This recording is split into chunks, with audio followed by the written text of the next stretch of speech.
There are tons of gaming laptops releasing every year with some crazy components and features, but many of these laptops come in at insanely high prices. So today I'm going to be rating every budget gaming laptop on this custom tier list. But yeah, let's get into the video. Alright, so this is our tier list right here, and yeah, we basically have laptops from like every major company, I'd say. And if I'm missing any laptops, just make sure to let me know in the comments. But yeah, starting off, we got the Asus TUF F15, I'm pretty sure, and this laptop goes for like around $600, I'm pretty sure, on Amazon, and it comes with some pretty decent specs for the price. I'm pretty sure it has a 144Hz screen, and it either comes with a RTX 2050 or a 3050, and I've actually seen like several reviews of this laptop, and it seems to be really nice. It even has an RGB keyboard, which some of the other laptops on this list don't. And yeah, honestly, it's a pretty good gaming laptop, especially as like a beginner laptop if you don't want to spend like $1,000. But yeah, I'm gonna put the Asus TUF F15 in the okay tier. I think it can be improved a bit, and it's also a little more expensive than some of the other laptops here. And the fact that it only comes with like 8GB of RAM for the price that it is, I just think it's a little overpriced. But yeah, next up we got the Lenovo IdeaPad, and Lenovo's pretty known for making some of the best gaming laptops. It depends on which version you get, but usually this laptop goes for like $600 to $800. And yeah, it doesn't have like a super gamery look. It does have some RGB keyboard, but the specs are amazing. Like, it comes with a 3050, and I'm pretty sure it also comes with 16GB of RAM, which not a lot of laptops at this price range have. I'm gonna be putting this at great since it's a really good laptop. It's probably one of the best you can get out of all of these, and if you buy this during a sale, you could probably get this for super cheap at like Best Buy or Amazon. So the next laptop is the HP Victus. Now this is super special since I think this laptop is going under $500 brand new, and for a gaming laptop that is incredibly cheap. Like before, I think the lowest prices would have been like $600 to $700, but the specs on this laptop for that low of a price, it's crazy. And I think the version that was going for like $480,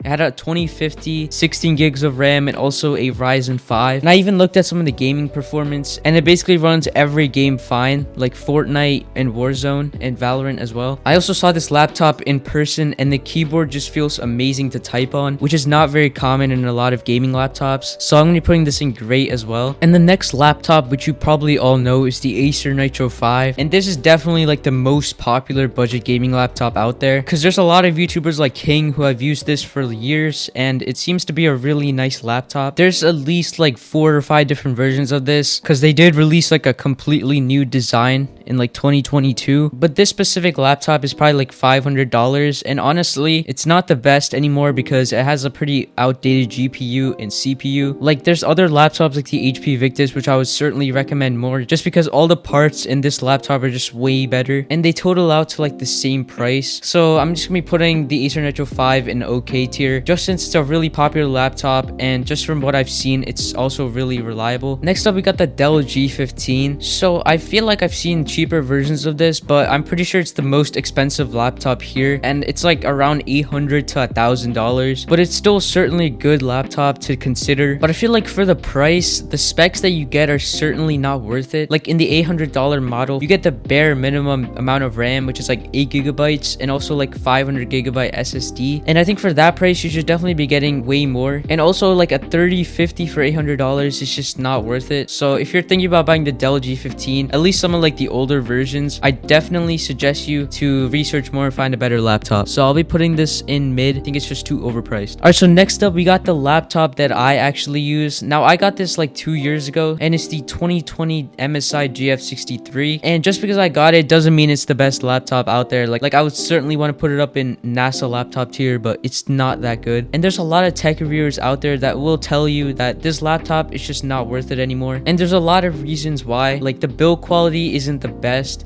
and also it only has one fan to cool both the CPU and the GPU. Not only that, they don't really improve the design or change it. In my case though, it doesn't overheat at all. So, but yeah, if you're just gonna be playing pretty simple games on 1080p low settings, this laptop should be more than enough. So I'm gonna be putting this at mid tier. Alright, so we're almost getting to the end of the list. So here we have the gaming Chromebook. Now if you're really considering to get this, I would just tell you to stop, because all this is just a Chromebook with some RGB lights and a slightly better refresh rate screen. screen. And apart from that, you can't even game on this itself. You literally have to get GeForce Now, which is pretty bad gaming experience if you don't buy like the actual subscription. And I'm pretty sure this goes for like $500 to $600. And for a Chromebook, that is absolutely insane. And I could be wrong, like this could be a pretty good laptop, especially if you use it for like school or work. But honestly, if you're actually trying to get good gaming performance, just buy an actual gaming laptop or a PC. So I'll be putting this in Just Got a Console. Alright, so lastly, we got the Gigabyte G5. Now, I didn't even know this laptop existed until like a year ago, but this is also in like the same kind of group as the Dell G15. It's way more expensive than any of the other laptops, and it doesn't really offer that many good specs, because there are some models that are insane for the price, like the one with the 3060, but I've watched some tech reviewers say that the build quality on this laptop is just not that great, and for the price you're paying, I think you should definitely get a better display. So I'll be putting this in mid tier as well. So if you guys are still watching, make sure to comment down below if you agree with this list. But yeah, lastly, we got the Dora laptop. This is like literally $100, but it comes with an i9 13th gen processor and even like a 4080. And for a laptop at that price, it's just crazy. Yeah, I'm gonna put this at NASA laptop.